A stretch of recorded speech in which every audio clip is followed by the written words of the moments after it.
When the water temps get down to the lowest of the year, it's jig time. Time to break it out. And there's a couple of different jigs to use and a couple of ways to tweak them. So let's start with the types of jigs you should have, starting with the Arky jig. The Arky head style jig is the one that's been around the longest, and for good reason. Its little sled head design makes it so it lands nose down, tail up. And so it looks like a crawdad at rest. And that's obviously natural forage of the bass. You can just scoot that along very slowly on the bottom, imitating those slow moving crawdads. You can catch a lot of fish that way. The second jig head you want is a bullet head style. Bullet head style works best if you have weeds. Now this time of year, most of the weeds are died off, but in your lake, it might be different. You may have some weeds, especially down deep, pretty thick, and the bass can get up in there. If they're oxygen producing weeds especially, the bass and the forage will use that in a bullet head style. Goes through those weeds better, it doesn't get hung up as much than the other style of jig heads. The next one is going to be your ball head jig. Ball head jigs, these work best in really rocky areas such as riprap. Because number one, they don't get wedged in the rocks as easily, but if you do, because that eyelet's at the top and the round head, you can pretty much pop it out pretty easily. It's not going to get stuck where you have to break it off. So it works really well in those areas. And again, for wintertime fishing, a lot of times those crawdads and whatnot are up in those rocks. And this is a good jig style to work in there and imitate those crawdads without the fear of getting all hung up and stuck and losing jigs. And the last one is your football jig style. Now football heads, I mean, football heads in wintertime is like peanut butter and jelly, man. Those two go together really, really well, and for good reason. Typically you're fishing open water, hard bottoms with sparse rock, and you want to imitate a crawdad, and this is exactly what a football jig does. It's great for bringing across these hard bottoms. It'd be like a tapering point, could be a drop off a ledge, could be a sharper drop, but it's typically a hard bottom with scattered boulders. That's like iconic area to fish during the wintertime, and dragging a football head jig across that makes it wobble a little bit side to side and kind of looks like a crawdad walking on the bottom. It's perfect crawdad imitator for this time of year. Now, you can customize these jigs. And then you should have a couple of different ways to do this in your tackle box so you can adjust for the conditions accordingly during that day of fishing. One of which is your skirts. Skirts, typically you can have silicone or rubber style skirts. You can have a variety of different colors to match the forage.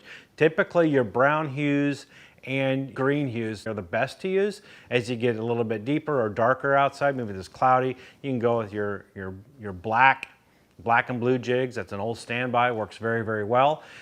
If you're fishing really deep, say 30 plus feet deep, most of the time the light penetration isn't going to get more than that, and you're just looking at shades of gray at that point. So a white jig is what I like to use because it stands out the most against the bottom and fish can locate it. So I'll use a white skirted jig because it's basically a bright shade of gray in those deep depths. Hair jigs work really well this time of year. It can be marabou, it can be bucktail, whatever you want. Both work very, very well, but hair skirts is very predominant this time of year. They sit there and undulate and move. Even if you're not moving the jig during those long pauses in between you retrieve, it just sits there and breathes, and it looks lifelike. So be sure you have a couple of different types of those skirts with you, and you can change them up if necessary. Trailers is another thing to consider. Craw trailers, they look like a real craw. They don't have a lot of movement in them, which is great this time of year. There's not a whole lot of action and movement going on. So a craw, they have lifelike pinchers on them. They have antenna. You can see the eyes sometimes. They look really lifelike and realistic, and they can work very, very well when fish are feeding on crawdads. Another type of trailer is your craw chunk. Now these have a short stubby body and have large flappers for their craws. Now here's the deal. During the summertime, the kind that you want to use have like an edge or a flange on those craws, and it makes it makes it move a lot, flap around, and a lot of action. You don't want that this time of year. Less is more right now. You don't want a lot of action. So those flatter style ones without the flanges are best. That's like the Zoom chunk or a pocket chunk. That's definitely what I would be using. Now the gear you want to have is pretty straightforward. A medium heavy, like a 7-foot medium heavy fast action rod. Baitcaster typically is going to work best for you for these jigs. Fluorocarbon line. I would be using fluorocarbon line. Typically the water's clear right now and that braided line shows up really well. Braided line is best for heavy vegetation, and you're just not going to find that this time of year, so you can leave the braid at home right now. Fluorocarbon also sinks a bit, so you have a more direct connection. There's no bow in the water, and it doesn't lift up on your jig, so you have a better feel, and fluorocarbon is extra sensitive, so you've got everything you need for wintertime fishing. Weight of the jig, I'm often asked about that. Now this time of year, you're fishing on the bottom. You're dragging the jig, you're not lifting, hopping, and bouncing it. A lot of times the bite doesn't happen on the fall, so the fall rate isn't really a consideration. It's more about feeling that jig along the bottom and keep it on the bottom with long pauses in between. So I use a 1/2 ounce jig, and if I'm fishing deeper, I might even go to a 3/4 ounce jig, but a 1/2 ounce typically is the right size for me. I can really feel it going up over those subtle changes. Maybe if I feel a transition between chunk rock to pebble rock, for example, you can really feel the difference, particularly if you're using a tungsten head. Tungsten does two things here. One is very sensitive, so you can feel every nuance on the bottom, which you're going to need. You can also feel those subtle pickups. So it gives you an advantage there. But the other part of it is that they make a little more noise on the bottom than lead. And those little clickety-clack noises that tungsten makes, that can attract the bass, their curiosity. They're going to seek it out, figure out what it is, and it ups your chance of getting bit.